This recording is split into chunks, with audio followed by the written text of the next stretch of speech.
વિક્રમ સંવત 2080 પોષ સુદ એકાદશી તારીખ 21/1/2024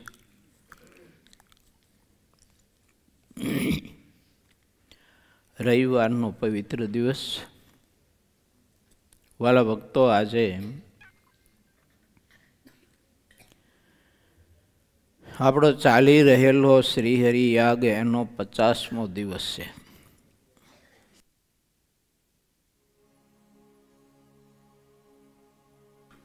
ઓગણપચાસ દિવસની યાત્રા આપણે સૌ કોઈએ શ્રીહરિની કૃપાથી પરિપૂર્ણ કરી અને 50મા દિવસની યાત્રામાં આજે સવારમાં પ્રવેશ કરી રહ્યા છીએ.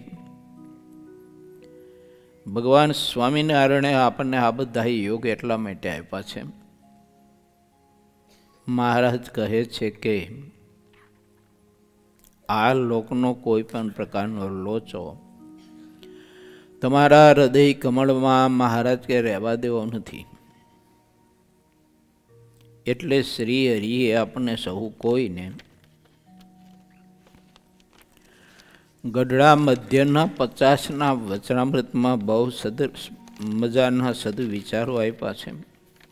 મહારાજ કે આજ તો અમારું રહસ્ય જે છે તે તમને અમારા જાણીને કહીએ છીએ.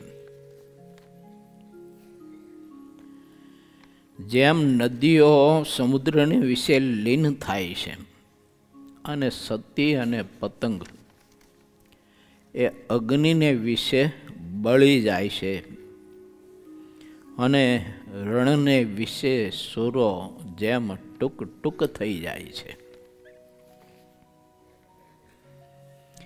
તેમ એક રસ પરિપૂર્ણ એવું જે બ્રહ્મ સ્વરૂપ તેની વિશે અમે અમારો આત્મા લીન કરી રાખ્યો છે.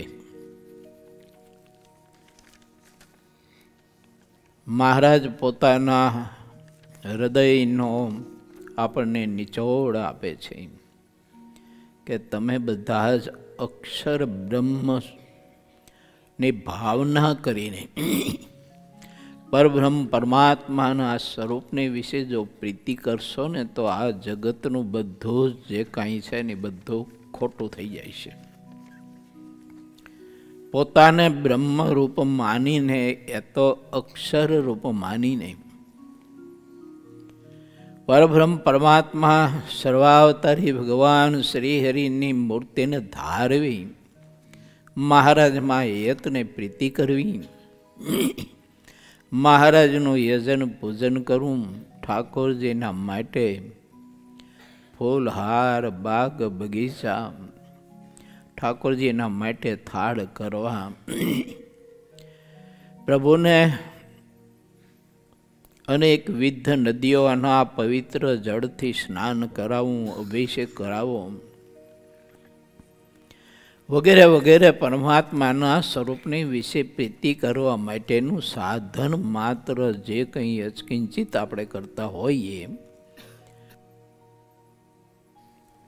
તે બધું પોતાને અક્ષર રૂપ માનીને કરવું.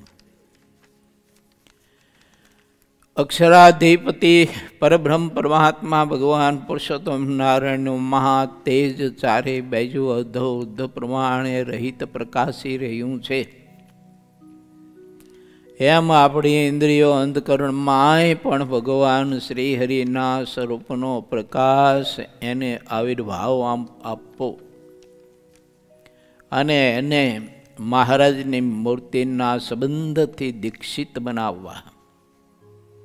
તો ઇન્દ્રિયો અંધકરણ અને એના દેવતાઓ એમાં સત્વગુણ પ્રધાન રહેશે. સત્વગુણ પ્રધાન દેવતાઓ ઇન્દ્રિયો અંધકરણ એ પરબ્રહ્મ પરમાત્માના સ્વરૂપ સિવાય બીજું કોઈ ચિંતન નહીં કરે, એના સિવાય બીજું કાંઈ દેખશે નહીં, એના સિવાય બીજું સાંભળશે નહીં, એના સિવાય બીજો કોઈ રસ નહીં લે, એના સિવાય બીજો કોઈ સ્પર્શ નહીં લહે અને એને ઇતર બીજા સ્પર્શ રૂપ રસ ગંધ એમાં નકરી ગંધ જ આવશે પણ સુખ નહીં આવે. માટે પોતાને અક્ષર રૂપ માનીને એ ભાવનાથી જો પરમાત્માની ભક્તિ કરે તો ગોપાળાનંદ સ્વામી આદિક જે મહામુક્તો એ પુરુષોનો મત છે કે તે આત્માને વિશે અક્ષરના બધા જ ગુણો આવિર્ભાવ પામે છે. ત્યારે આત્મા તે વિકારે રહિત થઈ જાય છે. વિકાર કયો? હું પુરુષ, હું સ્ત્રી, હું રાજા, હું રંક, હું ગરીબ, હું પૈસાવાળો, હું બુદ્ધિશાળી, હું કુશાગ્ર બુદ્ધિવાળો ઇત્યાદિ બધો વિકાર. ગોપાળાનંદ સ્વામીને મોટા પુરુષો એમ કહે છે કે બધો જ બળી અને ખાક થઈ જાય છે. અને એને જ મહારાજે કુશાગ્ર બુદ્ધિવાળો કહ્યો છે પ્રથમ પ્રકરણના 50મા વચનામૃતમાં. જે પોતાના આત્માના કલ્યાણ માટેનું સાધન કરે છે, ભગવાનની ભક્તિ, ધ્યાન, ભજન, યજન, પૂજન, યોગ, યાગાદિક, સંત સમાગમ, સેવા, પરિચર્યા આ વગેરે વગેરે સાધન કરે છે પોતાને અક્ષર રૂપ માનીને, એ જ મહારાજ કે કુશાગ્ર બુદ્ધિવાળો છે. બાકી ગમે તેટલા શાસ્ત્રો જાણતો હોય, ગમે તેવો આત્મજ્ઞાની હોય, ગમે તેવી બ્રહ્મસ્થિતિને પામેલો હોય, આત્મસત્તા રૂપે વર્તતો હોય, પણ એ બધી સ્થિતિ પ્રાપ્ત એને કરી એનું લક્ષ્ય જો ભગવાનની મૂર્તિ પ્રાપ્ત કરવા માટેનું ન હોય, ભગવાનની મૂર્તિનું સુખ લેવાનું ન હોય, ભગવાનના સ્વરૂપને પામી જવા માટેનું લક્ષ્ય ન હોય, તો એ બધા જાડી બુદ્ધિવાળા ભગવાને કયા છે.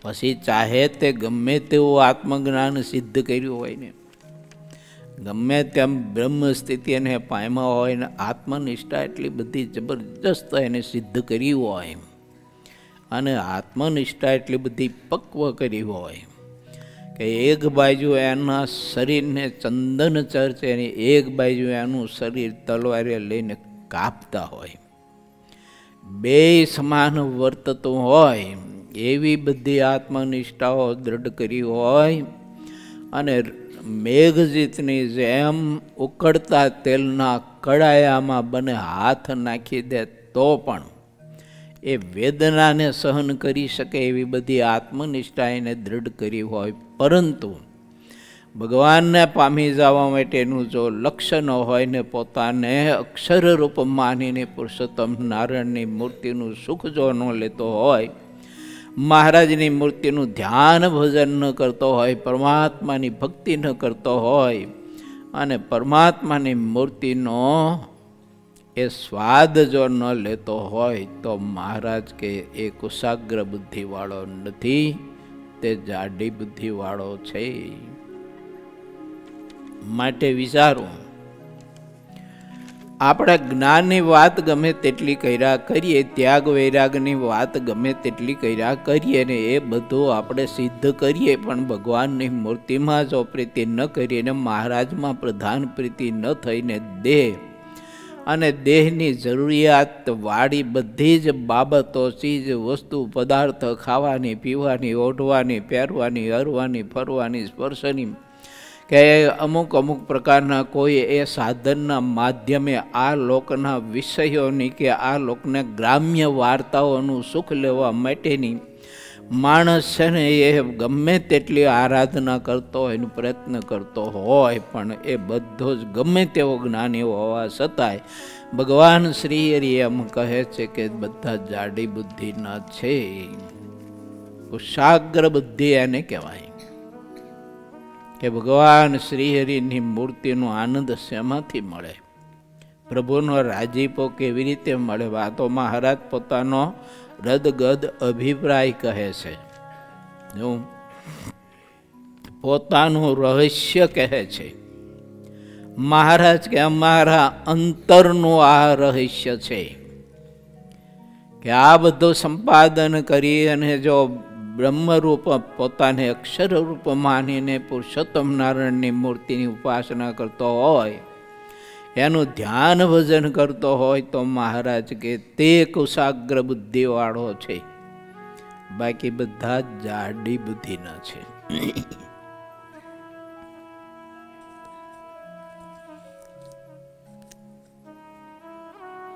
બીજું બતાવ્યું, ક્યાં પ્રીતિ કરશો તમે, શ્યામાં પ્રીતિ કરશો? તો મહારાજ કે અમારા હૃદયનું રહસ્ય તમને કહી કે તમે પ્રીતિ એમાં કરજો. એમ મહારાજે પોતાના મિશે કરીને આપણે બતાવ્યું. સાંભળો, તે તેજોમય એવું જે અક્ષર બ્રહ્મ, તેને વિશે મૂર્તિમાન એવા તે પુરુષોત્તમ ભગવાન ને તે ભગવાનના જે ભક્ત તે સંગાથે અખંડ પ્રીતિ જોડી રાખી છે. તે વિના કોઈ પદાર્થમાં પ્રીતિ નથી મહારાજ કે અમારે. આવી પ્રીતિ ભગવાનના સ્વરૂપની વિશે ભગવાનના ભક્તે કરવી જોઈએ. તો એનું આત્મજ્ઞાન એના માટે સુખરૂપે થયું. એ બ્રહ્મ સ્થિતિને પામ્યો, તે પોતાના સુખરૂપે તે બ્રહ્મ સ્થિતિ થઈ. તે આત્મનિષ્ઠા પોતાના સુખ માટે થઈ. તે વૈરાગ્ય અને ત્યાગ પોતાના સુખ માટે થયો. જો આ રીતે ભગવાનને ભગવાનના ભક્તને વિશે પ્રધાન પ્રીતિ જો ન હોય, ન કરી શક્યો હોય, તો તે બધું જે કંઈ એને ગુણ કે સામર્થ્ય કે સ્થિતિ કે બ્રહ્મ સ્થિતિ પ્રાપ્ત કરી, પણ પોતાના સુખ માટે એ કશુંય કંઈ કામ લાગતું નથી. એ બીજાને પ્રભાવિત કરવા માટે કામ લાગે છે, બીજાને અંજાવવા માટે કામ લાગે છે, બીજાને પીરસવા માટે કામ લાગે છે, પણ પોતાને ભોજન કરવા માટે કામ નથી લાગતું. માટે ભગવાનને જાણ્યા પછી, ભગવાનનો આશ્રય સ્વીકાર્યા પછી પરમાત્માને વિશે પ્રધાન પ્રીતિ કરી અને પરમાત્માની મૂર્તિનું સુખ અહોરાત્રિ ભગવાનના ભક્તે લેવું જોઈએ. માનો કે કોઈએ મને પેંડો આપ્યો, યા તો કેરીનું ફળ આપ્યું, યા તો મને કોઈએ લાડુ આપ્યો, પણ હવે હું એના ગુણ ગાયા કરું અને બીજાને બતાવ્યા કરું અને બીજાને લાલચ જગાડ્યા કરું બતાવીને, તો એનાથી કે મારું પેટ ન ભરાય, એમાંથી કે મને કંઈ સ્વાદ ન આવે, સુખ ન આવે. પરંતુ તે કેરીને જો હું ઘોડી અને જમું તો મને એનો સ્વાદ આવે ને મારું પેટ ભરાય ને મને તૃપ્તિ થાય. તેમ પુરુષોત્તમ ભગવાનને જાણ્યા, અક્ષર બ્રહ્મને જાણ્યું, મહારાજના મુક્તને જાણ્યા. એને જાણ્યા પછી જો એને ન માણે તો એને કોઈ પણ પ્રકારનું સુખ નથી આવતું, કોઈ સ્વાદ નથી આવતો. માટે આપણા મહાપુરુષોનો અનુભવ છે, આપણા મહાપુરુષો કહે છે કે અહો રાત્રિ ભગવાનની મૂર્તિનો સ્વાદ લીધા કરો, સ્વાદ લીધા કરો. અને તે મહારાજની મૂર્તિનો એવો સ્વાદ અહોરાત્રિ લેતા હોય, તે મુક્તોનો સ્વાદ લીધા કરો, એનો ટેસ્ટ જુદો હોય.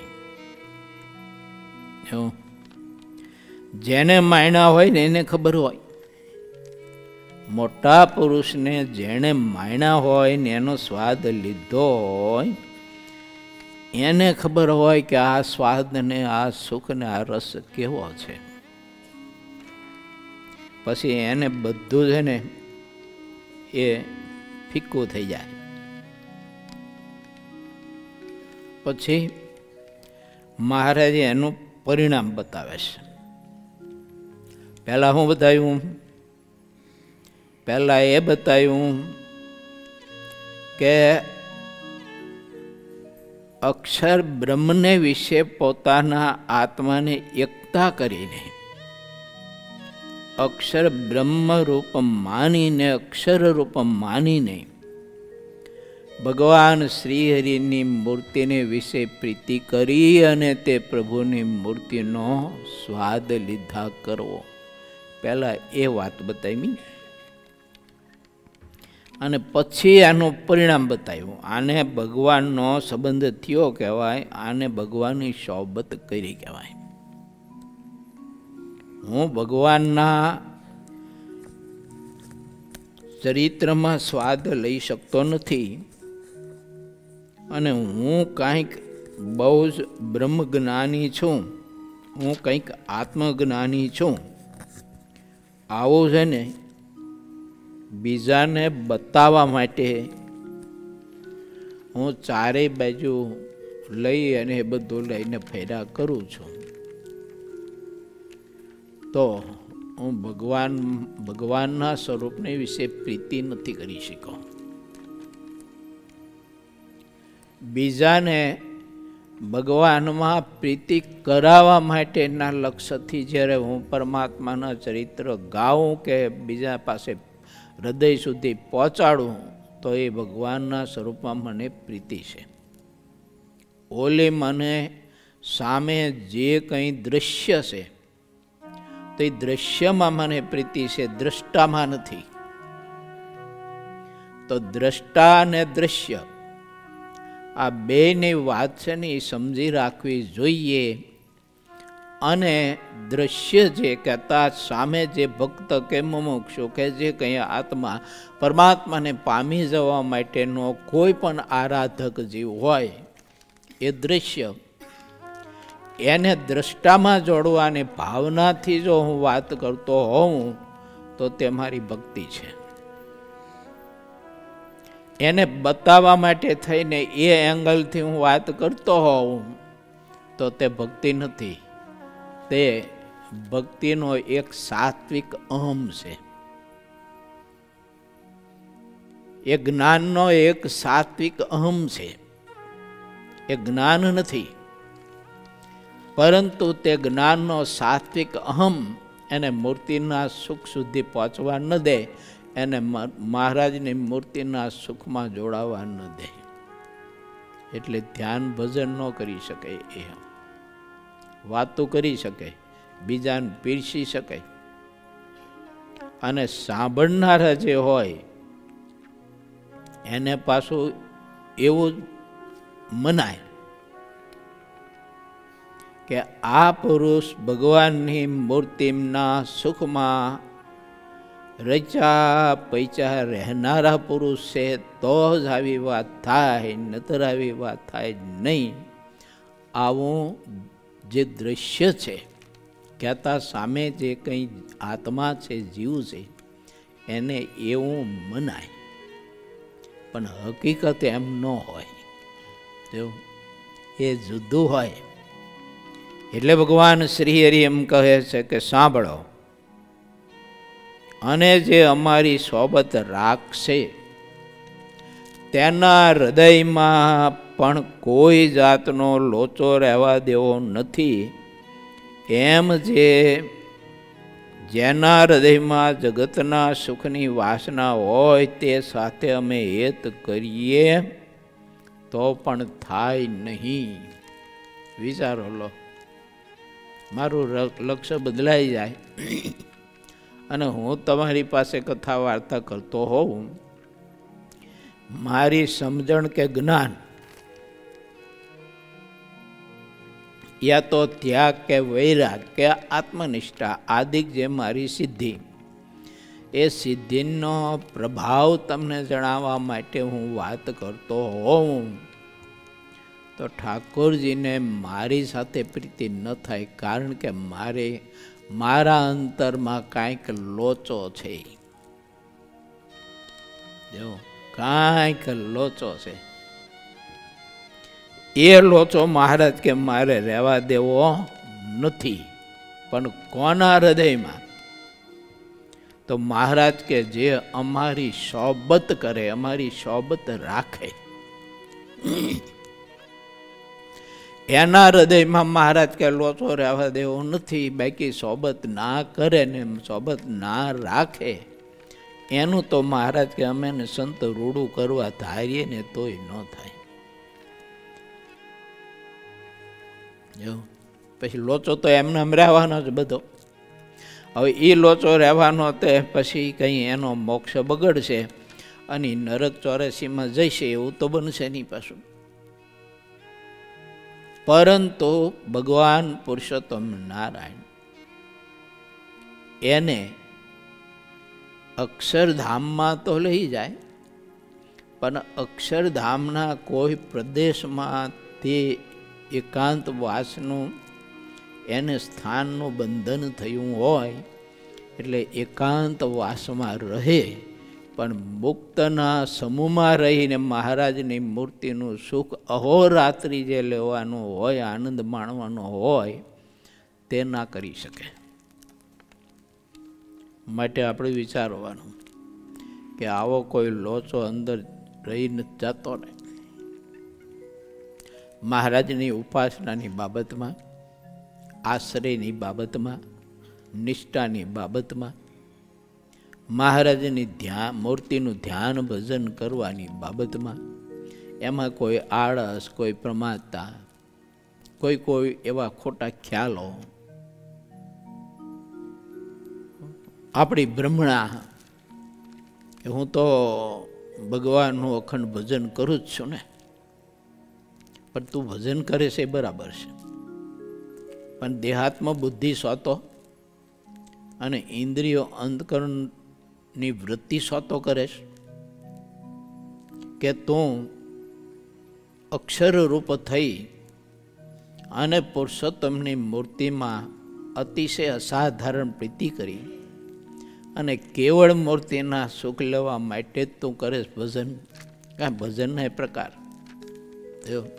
આપણે ભજન કરતા હોય, સ્વામિનારાયણ સ્વામિનારાયણ સ્વામિનારાયણ સ્વામિનારાયણ સ્વામિનારાયણ સ્વામિનારાયણ સ્વામિનારાયણ સ્વામિનારાયણ એમ મંત્ર આપણે જપતા હોય ને ભજન કરતા હોઈએ, અને એમાંય પ્રકાર હોય. જો કે કેવળ ભગવાનને પામી જવા માટે, મહારાજની મૂર્તિનું સુખ લેવા માટે ભજન થાય છે. ઇન્દ્રિયો અંતકરણથી થાય છે, દેહાત્મ બુદ્ધિ સ્વાતું થાય છે. હવે દેહાત્મ બુદ્ધિ સ્વાતું થતું હોય છે અને ઇન્દ્રિયો અંતકરણમાં કાંઈક જો રજોગુણ તમોગુણનું કાંઈક અંદર મિશ્ર હશે તો એ લોચો આપણને છે ને મહારાજની મૂર્તિનું યથાર્થ સુખ લેવામાં ઘણો બધો અવરોધ કરશે. હા, એમાં બે મત જ નહીં, સ્વીકારું જ પ્રિય માણસ માત્ર જીવ માત્રને. એટલે મહારાજ કહે છે કે અમારી સોબત કરશે. સોબત કોને કહેવાય? કે ભગવાન સિવાયને બધું જ ખોટું થઈ ગયું, ઠાકોરજી સિવાય બધું જ ખોટું થઈ ગયું. એને મહારાજે બતાવ્યું છે લોહિયાના 14માં મહારાજ કે અધો ઉર્ધ પ્રમાણે રહિત તેજ છે અને એ તેજ અમને અખંડ દેખાય છે. પણ એ તેજના મધ્યે મુક્ત મંડળની બીચમાં નારાયણ એવા જે પુરુષોત્તમ ભગવાન એનું દર્શન નથી થતું ત્યારે મહારાજ કે અતિશય કષ્ટ થાય છે. અને તે તેજ એમાં મહારાજ કે અમારી રુચિ નથી. રુચિ છે કેવળ ને કેવળ પ્રભુના સ્વરૂપમાં, એનો આનંદ લેવો, એનું સુખ લેવું, એમાં રુચિ છે. આ વાત મહારાજે એમ બતાવી છે. માટે આ રીતે જો ભગવાનનો ભક્ત તે સાધક કે તે ભગવાનને પામી જવાના માર્ગે ચાલેલો કોઈ આત્મા તે ભગવાન પુરુષોત્તમ રૂપ થઈ અને ભગવાન પુરુષોત્તમની ઉપાસના આરાધના ભક્તિ કરે અને એ સુખ લીધા કરે, માણ્યા કરે અને એ સુખને આનંદ લેતા લેતા લેતા એને કોઈ જોઈ જાય અને એ આનંદ લેતો હોય મુક્ત અને એ જોઈ જાય ત્યારે પહેલાંને એ મુક્ત જે આનંદ સુખ લે છે એની ખરેખરી લાલચ જાગે ને ભૂખ જાગે. એટલે મનમાં એને એમ થાય કે આવું સુખ મારે પણ લેવું છે આ મૂર્તિનું, અને એ મૂર્તિનું એ મુક્ત સુખ લે છે એવું સુખ લેવાની તે મુક્ત પાસે સાચી ઈચ્છા જ્યારે દર્શાવે ત્યારે તે મુક્ત તેને તે મૂર્તિના સુખનો આનંદ પોતાને જે અનુભવાય છે તે એને વર્ણન કરી અને એને બતાવે છે કે આ રીતે ભગવાનની મૂર્તિનો આવો મહાદિવ્ય અલૌકિક આનંદ અને આવું સુખ છે, પરંતુ તે મુક્તની ઈચ્છા નથી થતી કે હું જે મૂર્તિનું સુખ લઉં છું તે હું બીજાને આપી દઉં, એવી ઈચ્છા નથી થતી.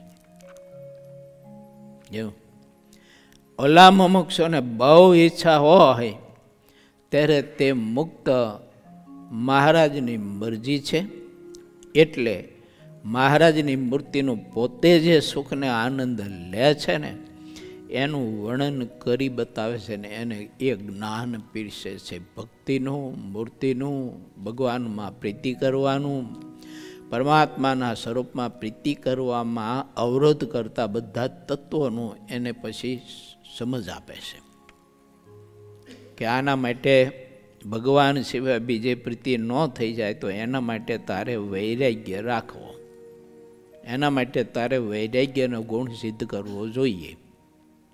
પરમાત્મા સિવાય બીજું પ્રધાન ન થઈ જાય અને તું પરમાત્માની મૂર્તિનું ધ્યાન ભજન કરે છે તો એનું માન ના બંધાઈ જાય તો એના માટે તારે આત્મનિષ્ઠાનો ગુણ સિદ્ધ કરવો જોઈએ, કારણ કે તે આત્મનિષ્ઠાનો ગુણ તારું બેલેન્સ જાળવી રાખશે કે તને એમાં માન ક્યારેય બંધાવા નહીં દે. નહીતર ધ્યાન ભજન ભગવાનના સ્વરૂપમાં આપણે અધિક પ્રીતિ કરી અને ભગવાન આપણને વશ થઈ ગયા એનું પણ માન બંધાવાનો સંભવ છે. હવે એનો માન બંધાય એટલે જીવ છે ને એ ભગવાનની મૂર્તિના સુખથી દૂર થાય છે.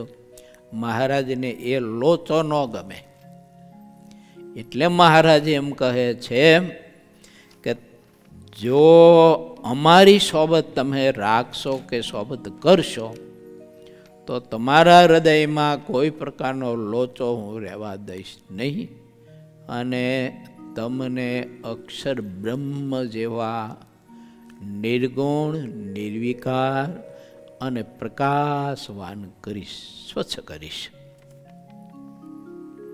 માટે હવે શું કહે છે કે જે નિર્વાસનિક ભગવાનના ભક્ત હોય તે જ અમને અતિશય વહાલા છે. આ અમારા અંતરનું મહારાજ કે અમે રહસ્ય કહ્યું તમારી પાસે. જે ભગવાનના ભક્ત નિર્વાસનિક છે એ જ અમને વહાલા છે. માટે મહારાજની મૂર્તિ સિવાય બીજી કોઈ પણ કામના, મહારાજની મૂર્તિના સુખ સિવાયની બીજી કોઈ ઈચ્છા આપણા હૃદયની અંદર એવી ન જોઈએ રે તો એ મહા મોટો લોચો છે.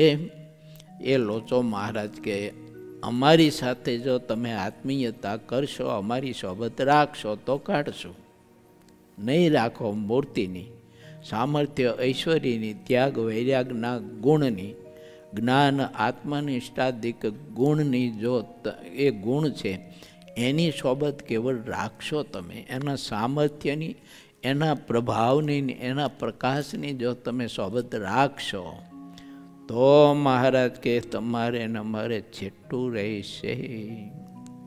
બહુ મજાની વાત છે. સમજાય તો સમજાય, નહીતર જાય બધું બારોબાર. આવી મહારાજે અદ્ભુત વાત આપણા સહુ કોઈ માટે કરી છે. માટે ખૂબ ચિંતનપૂર્વક પ્રથમનું 50મું, મધ્યનું 50મું આપણે સહુ કોઈ વાંચીએ. અને એ વાંચીને પછી કેવળ વાંચ્યા જ કરવાનું એમ નહીં, મહારાજની મૂર્તિનું ધ્યાન કરો.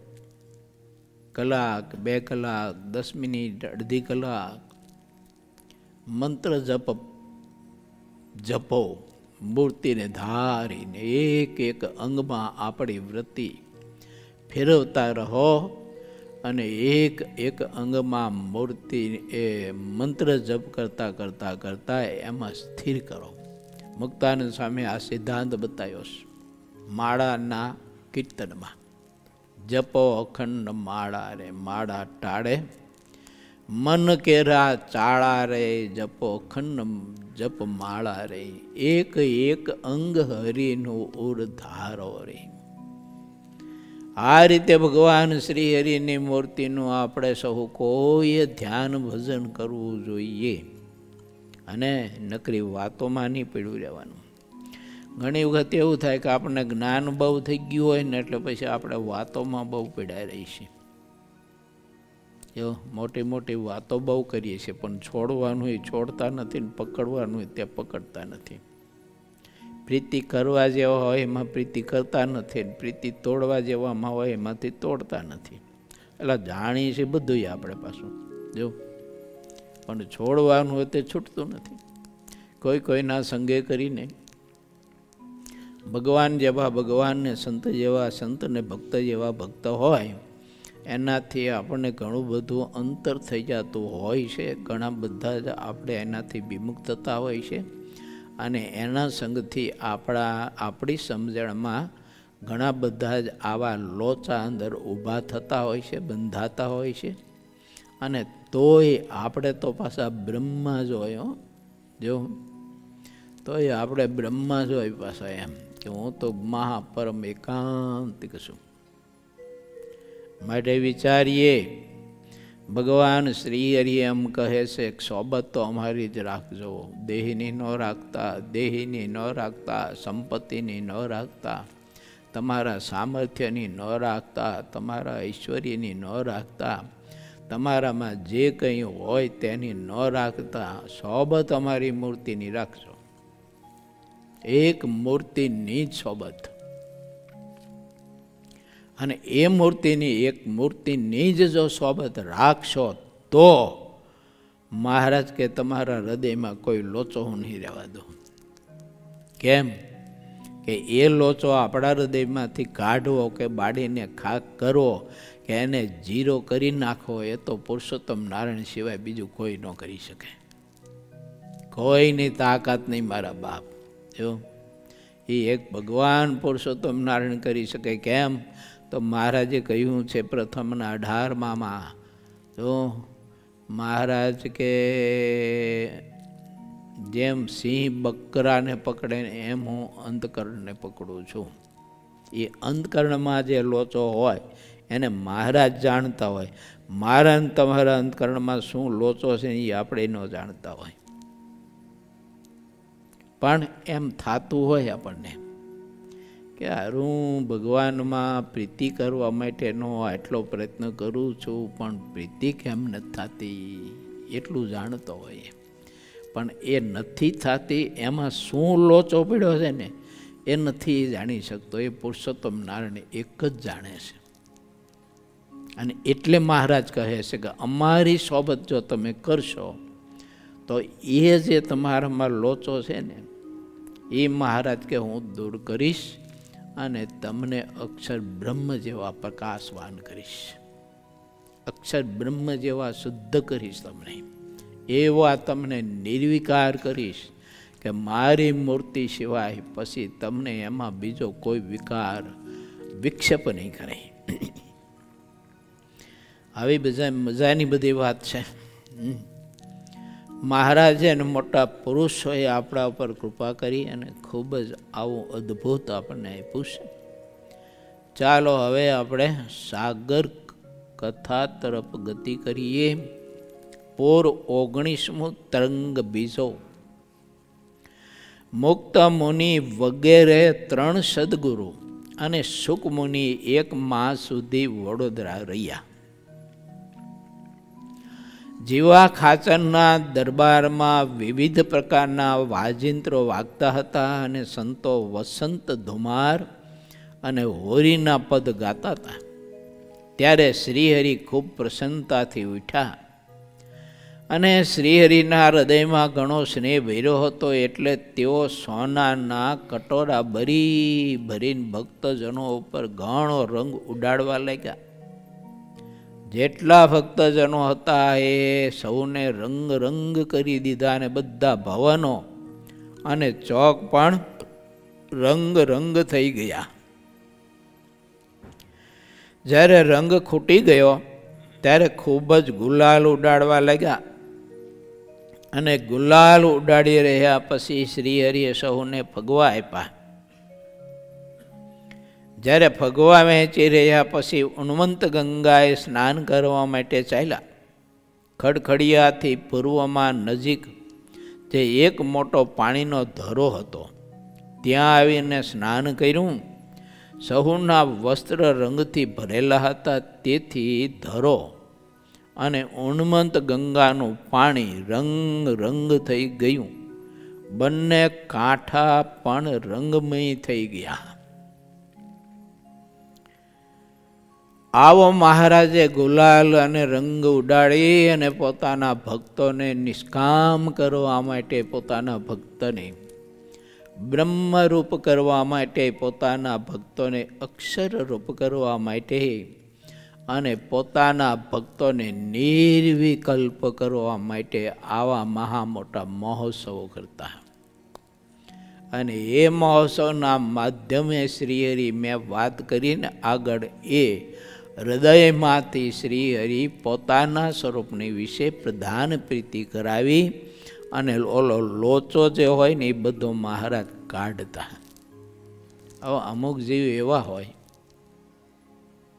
કે સીધા ધ્યાન યોગમાં જઈ અને ભગવાન શ્રીહરિની મૂર્તિમાં તદ્રુપ થઈ શકે એવી એની ક્ષમતા કે એવી સ્થિતિ ના હોય, પરંતુ મહારાજની મૂર્તિના ધ્યાનના સુખે સુખ્યા થઈને એવો તદ્રુપ થઈ જાય આત્મા, એવી તદ્રુપતા પમાડવા માટે મહારાજ છે ને આ બધા ઉત્સવ કરતા હતા.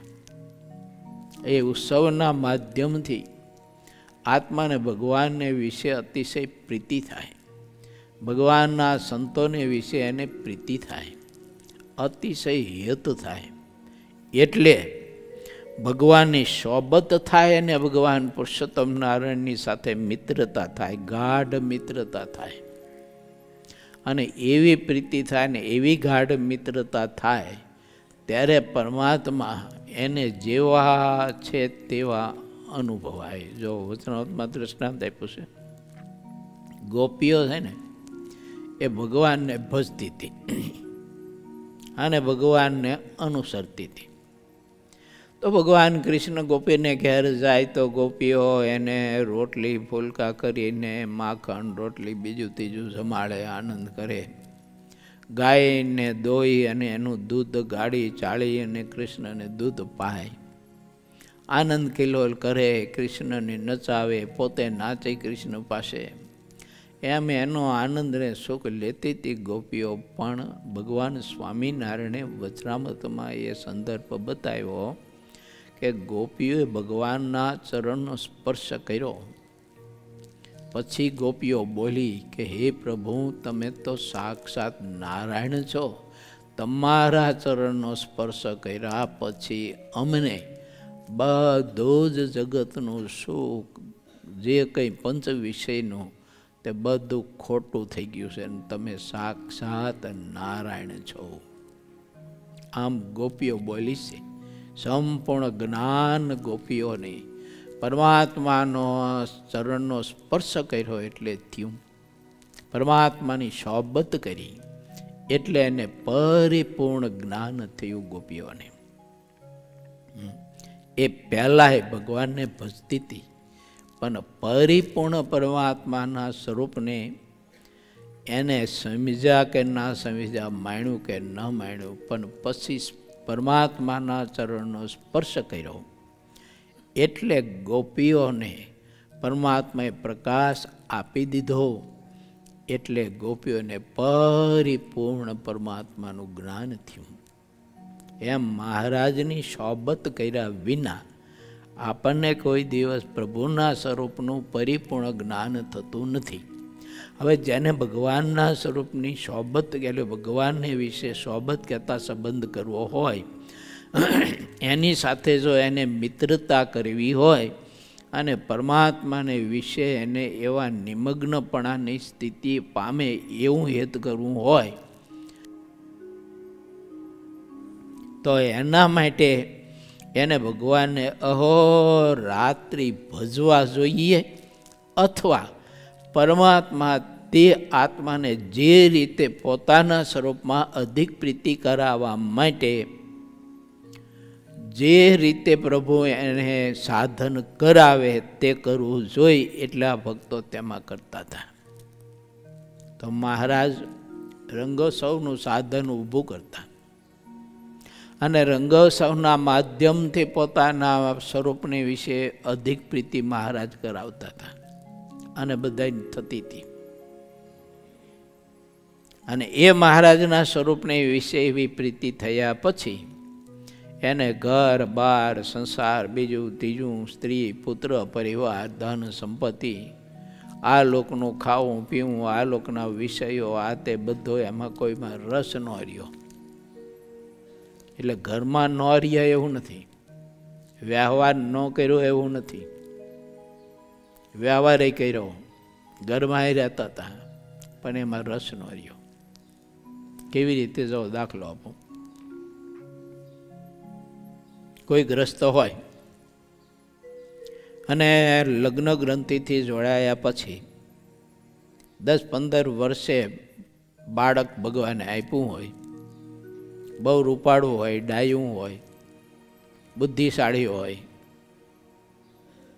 બહુ ગુણિયલ હોય, મા બાપની આજ્ઞામાં બહુ જ રહેતું હોય, માતા પિતાની અતિ સેવા કરતું હોય, એટલે મા બાપનું અતિશય લાડક વયું થઈ ગયું હોય, અને પછી અચાનક તે છોકરાનું મૃત્યુ થાય. પછી અચાનક તે બાળકનું મૃત્યુ થાય ને પછી ઘરમાં એના મા બાપને રસ ન રહે. ઘર મૂકીને વયા ન જાય પાછા, પણ જે રસપૂર્વક જે એ ઘરમાં રહેતા હતા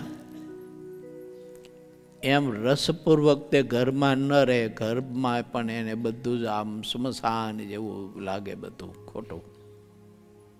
એ જ કિચન, એ જ ચીજ વસ્તુ કોઠારમાં, એ જ વસ્તુ બધી એ જ રીતે રસોઈ કરતા હોય બહેન, પણ પહેલાં જે રસોઈ કરવામાં જે એને આનંદ હતો તે બાળક ગુમાવ્યા પછી રસોઈ કરવામાં આનંદ ન હોય, એને ઉદાસ હોય. ખાવા પીવામાં સુવા જાગવામાં સરસ મજાની એના એ જ સોનાના પતરાથી મઢેલી શેટી કે છપ્પર પલંગ હોય ને એમાં પહેલાં પડતી હતી ને એમાં જે આનંદ હતો તે બાળક ગુમાવ્યા પછી આનંદ નથી રહેતો. એને બધા એમાંથી મન એનું ઉદાસ રહે છે. મહારાજે લખ્યું પોતાની સ્થિતિનું દર્શન મને ને તમને આવી સ્થિતિ બંધાવવા માટે પોતાના માધ્યમે વાત મહારાજે કરી છે કે અમારે તો જગતની ઘોર વૃત્તિ સદાય ઉદાસ રહે છે. કેવી રહે છે? તો મહારાજ કે અંત અવસ્થા જેવું વર્તે છે. જ્યારે માણસની અંત અવસ્થા આવી હોય ને ત્યારે ઘરમાંથી ને ઘરના સભ્યોમાંથી ને પત્ની પુત્ર પરિવાર ને ધન ને સંપત્તિ જે કંઈ પોતાનું હોય ગણાતું હોય એ બધા એમાંથી એની વૃત્તિ ઉદાસ થઈ જાય. એમ ભગવાનનો ભક્ત છે ને ભગવાનના સંબંધને જ્યારે પામે છે, પરમાત્માની સાથે જે રહીને આવી આત્મીયતા બંધાય છે, ત્યારે એ જગતના વ્યવહારની કોર ઉદાસ થઈ જાય, વ્યવહાર કરે ખરો. પણ મહારાજે લખ્યું કે ઉદાસ તકો પ્રીત્ય રહિત ઉદાસ તકો ભોગવે.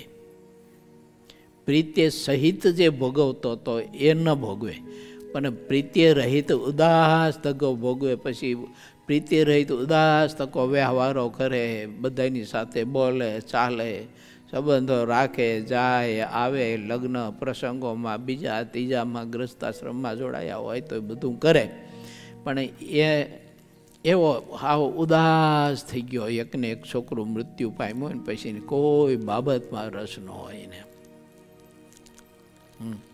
એમ ભગવાનના સ્વરૂપને વિશે જ્યારે પ્રધાન પ્રીતિ આપણને થાય ત્યારે સમજવાનું કે આવી રીતે ભગવાનના ભક્તને બધામાંથી વૃત્તિ ઉદાસ થઈ જાય છે. એ ન થાય ત્યાં સુધી ભગવાનના સંબંધમાં કંઈક આપણને ખૂટે છે. માટે ભગવાન શ્રી હરિનો એવો સંબંધ કરવો. અને મહારાજના આ બધા જે ચરિત્રો છે એ એટલા માટે છે કે આવા ચરિત્ર કરીને પોતાના સ્વરૂપની વિશે આત્માને પ્રીતિ કરાવવી, અને તે આત્મા ભગવાનના સ્વરૂપની વિશે પ્રધાન પ્રીતિ જ્યારે કરે ત્યારે એને બધું છૂટી જાય. એટલે અંતે જગત વિષય બીજું ત્રીજું જે કંઈ હૃદયમાં લોચો છે તે લોચો કાઢવા માટે જ મહારાજની આ બધી ચેષ્ટા છે. મહારાજની આ કોઈ ચેષ્ટા મનાવવા પૂજાવા માટે નથી, એ કોઈ આત્માને પ્રભાવિત કરવા માટે નથી, કે કોઈ સમાજને બતાવવા માટે, કે રાજા મહારાજાઓ સમ્રાટને બતાવવા માટે નથી. આત્માને શુદ્ધ કરવા માટે છે. પણ આપણને સમજમાં આવવું જોઈએ કે મારા ઠાકોરજી મારા માટે જે કંઈ કરે છે તે મને શુદ્ધ કરવા માટે કરે છે, એમાં આપણને સમજાવવું જોઈએ. હવે એ ના સમજાણું હોય તો વળી પાછો લોચો થાય. કેમ કે હું આટલા વર્ષથી ભગવાન ભજું છું, ધર્મ નિયમ પાડું છું, આજ્ઞા ઉપાસના શુદ્ધ રાખું છું, તો એ હારું મારે આવું દુઃખ ને એકને એક છોકરોને ઠાકોરજી લઈ ગયા. ગામમાં ઘણા બધા ગ્રસ્તોને 2-2, 5-5 ને 100-100, 7-8 છોકરા હતા, એમાંથી કોઈ નજરમાં ન આવ્યો, અને ઠાકોરજી મારું એકનું છોકરું એકને એક હતું અને પાછું લઈ ગયા. આવો લોચો અંદર હોય ઊભો થાય. કારણ કે મહારાજનો હેતુ આપણે જાણ્યો નથી. જો મહારાજને વિશે આપણે ખરેખર આત્મીયતા કરી હોય, ભગવાનને વિશે આત્મા જોડ્યો હોય, તો પરમાત્માનું તો એ છે એક લક્ષ્ય કે મારી સાથે જોડાયેલો આત્મા મારા જેવો નિર્વિકાર થવો જોઈએ. તો મહારાજે 44ના વચનામૃતમાં લખ્યું, વાલા ધ્રુવના પ્રશ્નથી પ્રથમ પ્રકરણનું 44મું વચનામૃત. એમાં પણ મહારાજે બતાવ્યું છે કે આ તો જીવની અજ્ઞાનતા છે. ડગલાનું દ્રષ્ટાંત આપ્યું મહારાજે કે દરજીને ઘેર ડગલો સીવડાવીને પહેર્યો અને પછી એમ માને કે આ દરજી તે મારો બાપને દર્જણ મારી માં, એ તો મહારાજ કે માં મૂર્ખ છે. એમાં આ દેહરૂપી ડગલો ક્યારેક કોઈ ઉચ્ચ જ્ઞાતિમાં જન્મે, ક્યારેક મધ્ય જ્ઞાતિમાં જન્મે, ક્યારેક નીચ જ્ઞાતિમાં જન્મે, ક્યારેક પશુ પક્ષીના જ્ઞાતિમાં કે એ યોનિમાં જન્મે, અને એને પછી પોતાના માની લે છે. અને એના માટે થઈને માણસ રો કકડ કરતો હોય, એના માટે ધમ પછાડા કરતો હોય, એના માટે પાપના પોટલા બાંધતો હોય, એના માટે અનેક કુકર્મ કરતો હોય, એના માટે કેટલું સાચું ખોટું બધું કરતો હોય, એના માટે રડતો હોય, આખડતો હોય, એના માટે દુઃખી થતો હોય, તો મહારાજ કીધું માં મૂર્ખ છે. એટલે ભગવાનનો સંબંધ જ્યારે આપણને થાય ને પ્રભુમાં આત્મીયતા થાય ને ત્યારે પરમાત્મા એ લોચો આપણો રહ્યો ને એ બધો કાઢી નાખે. પણ આપણને એ ઠાકોરજીની કૃપા પચે તો, નહીંતર આપણે વિમુખ થઈ જઈએ. ઘણા બધા થઈ જાય છે. લો, આ વિદેશમાં એક ઘટના બનેલી. એક ભગત ખરેખર રોજ મંદિર આવતા, પૂજાપાઠ કરતા, કીર્તન ભક્તિ રોજે રોજ કરતા. પણ હવે એક વખત એને એવું બન્યું કે જ્યાં જોબ કરતા હતા એ જોબમાંથી માલિકે કોઈ એક પ્રકારનું કારણ એવું બન્યું તે છૂટા કરી દીધા. તો એ કંપનીમાંથી માલિકે એને છૂટા કરી દીધા. તે ઓલો ઘેર આવીને વિચાર્યું કે ભગવાન હોય તો આમ કેમ થાય, એટલે છે જ નહીં ભગવાન જેવું. તે પૂજાએ મૂકી દીધી ને કંઠીએ કાઢી નાખી. બોલો, બધું મૂકી દીધું. આવું કેમ થાય? મને સંતોએ ફોન આવ્યો, દિવેશ્વર સ્વામી ત્યારે ત્યાં હતા, ને મને ફોન આવ્યો. પછી મેં અહીંથી ફોન લગાડ્યો એમને. મેં કીધું આમ કાં કર્યું? તો મને કે બસ હવે કંઈ ભગવાન જેવું છે જ નહીં, પણ શા માટે આવી લાગી દો. તો બસ કે મને કે આ કે માલિકે મને છૂટો કરી દીધો, કે ભગવાન હોય તો મને છૂટો કેમ કરે? મેં કીધું પૂજા ચાલુ કરી દો સાહેબ, અને કંઠી પહેરી લો અને મંદિરનું ચાલુ કરો. 5મા દિવસે તમને ખબર પડશે કે ઠાકોરજીએ તમને કેમ છૂટા કર્યા. હકીકતમાં 5મા દિવસે એને લાઈટ થઈ. શું થઈ એ કહું તમને. ત્યાં જોબ કરતા હતા ને, એ મોટર બાંધવાનું કામ કરતા હતા. એના હાથમાંથી મોટર પડી ગઈ. એટલે સીસી કેમેરા તો હોય જ ત્યાં, એટલે એમાં પકડાનું, એટલે આને છૂટો કર્યો. એની જગ્યાએ પછી બીજો એક રાખ્યો કર્મચારી. હવે એ કર્મચારી બીજે દિવસે રાખ્યો અને પછી 2-3 દિવસ એને કામ કર્યું. 5મા દિવસે કામ કરતો હતો અને એ મોટર બેઠો બેઠો બાંધતો હોય છે. તે ઘોડા ઉપર બધી મોટરો ઘણી બધી પડી હોય. એમાંથી ઘોડા ઉપર ઠેઠ ઉપર જે મોટર પડી હતી ને, એ કોઈ કારણોસર ઉપરથી હેઠે પડી, સીધી જ આના માથા ઉપર પડી. માથા ઉપર પડી એટલે એને હેમરેજ થઈ ગયું. હેમરેજ થઈ ગયું તે ત્યાં ઓલો મૃત્યુ પામ્યો. આ વાત ઓલા સાહેબને જ્યારે જાણ થઈ ને, એટલે તુરત એને લાઈટ થયો અને એને મને ફોન કર્યો. પછી મને કે તમે કહ્યું તું એમ જ ઠાકોરજી મને એ રૂમમાંથી મને કે એ કંપનીએ મને છૂટો કરી દીધો. તો એ એટલા માટે કર્યો તે મને આજે સમજાણું. જો એ જગ્યાએ હું બેઠો હોત તો મારું પણ મૃત્યુ થયું હોત. આ વાત બની ગયેલી વાત તમને કહું છું. જો માટે ઠાકોરજીને આની પાછળ કંઈક લક્ષ્ય કંઈક હેતુ હોય છે, આપણને સુખી કરવા માટેનો, આપણામાંથી લોચો કાઢવાનો. પણ એ સારું આપણને પચે નહીં, એટલે આપણે એમ થાય કરે અરે આમ કેમ થયું. ઘણા કહેતા હોય, અમુક છોકરા આવે મારી પાસે મને કહે લગ તમે કહો છો ભગવાન કરતા હારતા આ તે મને તો મારી ટકાવારી મેં ધારી હતી એટલી ન આવી. તેમ એટલે તારી ધારી હોય ટકાવારી એટલી આવે તો જ ભગવાન, ન ભગવાન નહીં. મને કે મેં તો પૂજા મૂકી દીધી. મેં કીધું સારું કર્યું. તો હવે કોની પૂજા કરીશ કીધું. મેં કીધું સામનો માનો કરતો એ કહી પરમાત્માની પૂજા શરૂ કરી. પ્રભુનો આશ્રય છોડીશ નહીં. પરમાત્મા કરતા હતા છે. 1-2 ટકાવારી તારી ઓછી આવી હોય, દુઃખી ન થા.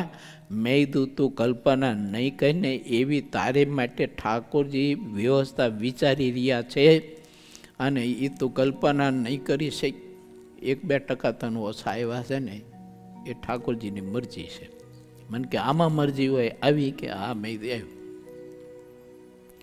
કરશનભાઈ હું થયું પછી બોલો 1-2 ટકા ઓછા આવ્યા અને શિક્ષકમાં ભરતી ન થઈ, એની બીજા બધાની થઈ.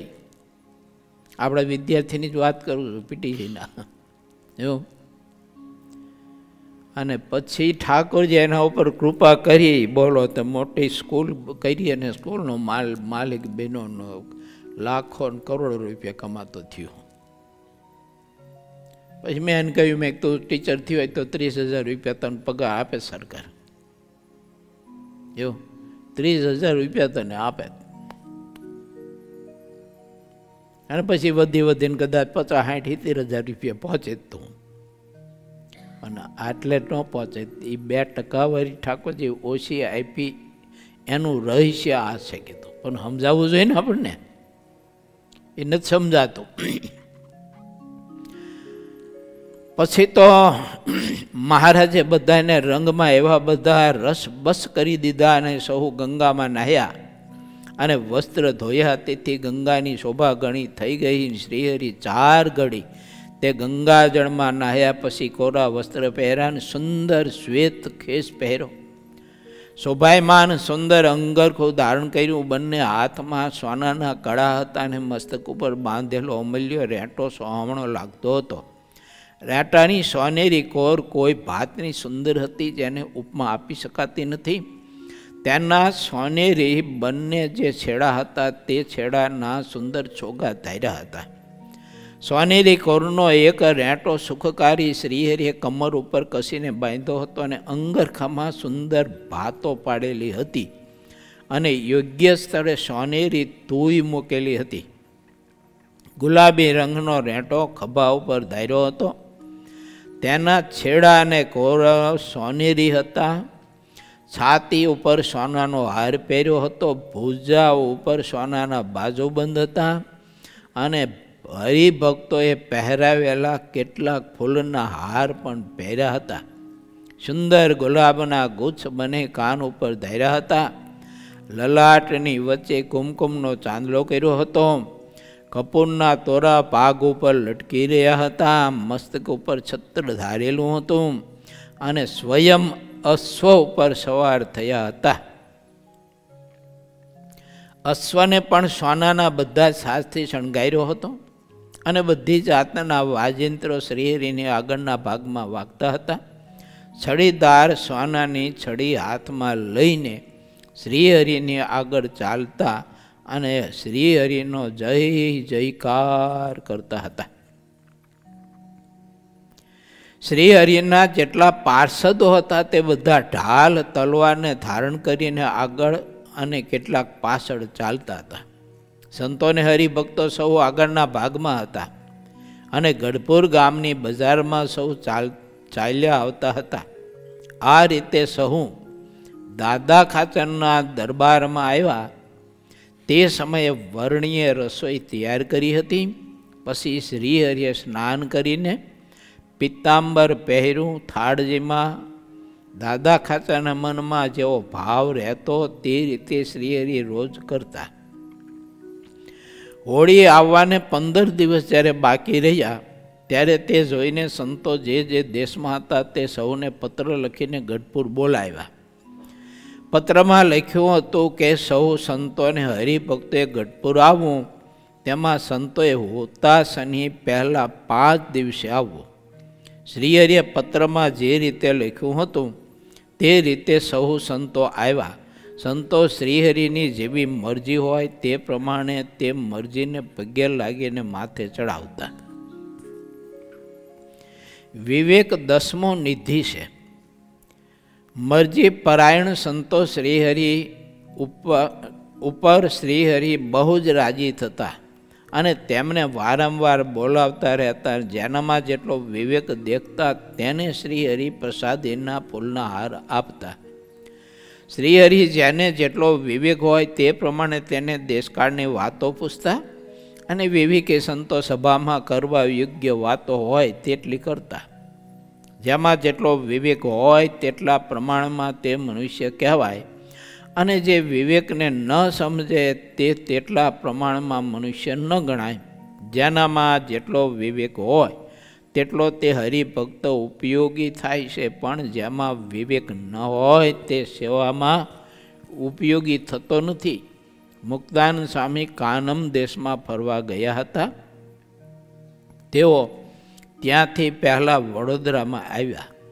જ્યારે વડોદરા પહોંચ્યા ત્યારે બ્રહ્માનંદ સ્વામી ને નિત્યાનંદ સ્વામી ને સુખાનંદ સ્વામી એ 3 સદગુરુ સંતો શ્રીહરિના આજ્ઞા વચનથી મુક્તાનંદ સ્વામીની સાથે એક માગસર માસમાં ભેળા થઈને વડોદરામાં રહ્યા.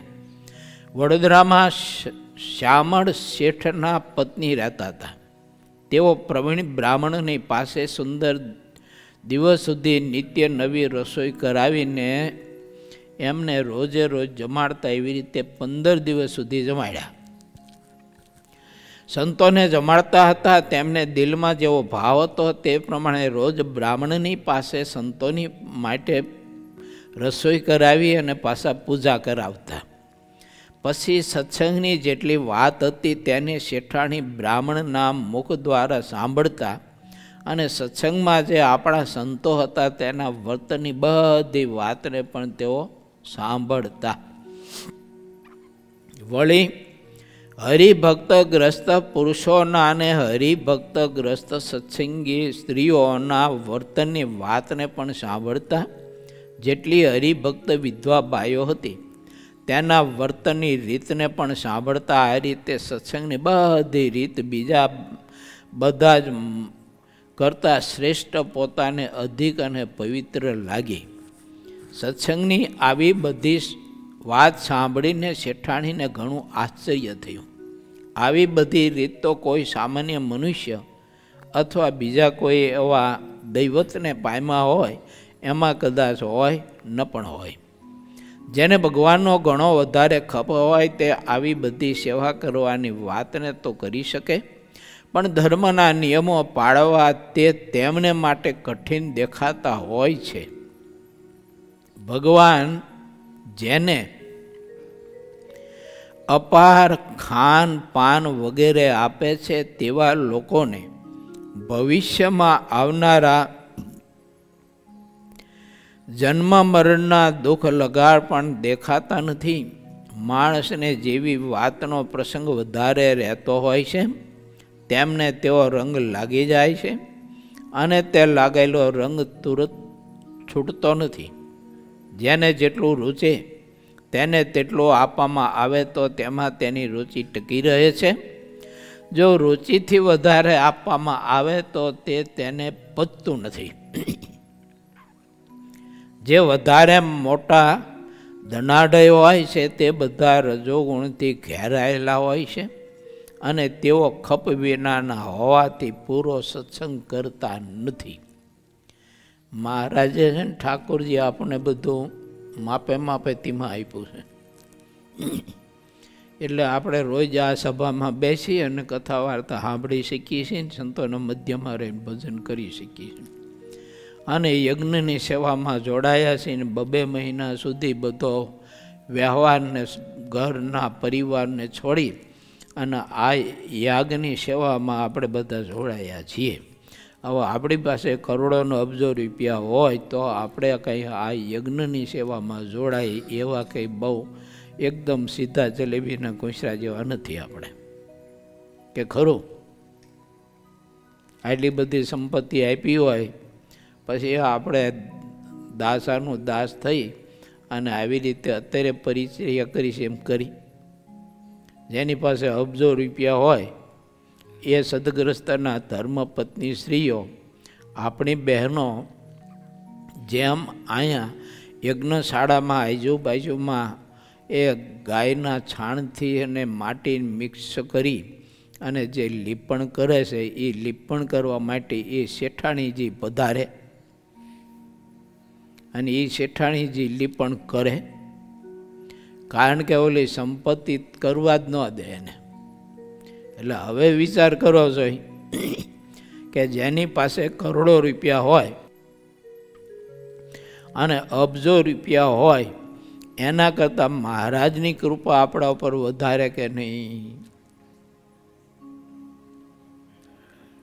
બોલો, અધિક કે નહીં આપણા ઉપર કૃપા રાખી પો? શા માટે? તો મહારાજ કે મારે આ હરિયાગનું સુખ મારા બધા ભક્તોને પૂરેપૂરું આપવું છે. એની બધી જ 2 મહિના હરિયાગની સેવા મારે સ્વીકારવી છે. એટલે ઠાકોરજી આપણને જે આપ્યું છે ને એ એટલા માટે આપ્યું છે એમ વિચારવું, પણ કોઈનું સુખ જોઈ દુઃખી ન થવું. ઇતિ શ્રી સહજાનંદ સ્વામી શિષ્ય સિદ્ધાનંદ મુનિ વિરચિત શ્રી હરિચરિત્રામૃત સાગરના 51 પૂરમાં મુક્તમુનિ વગેરે 3 સદગુરુ અને શુકમુનિ 1 માસ સુધી વડોદરા રહ્યા એ નામે બીજો તરંગ સમાપ્ત થયો.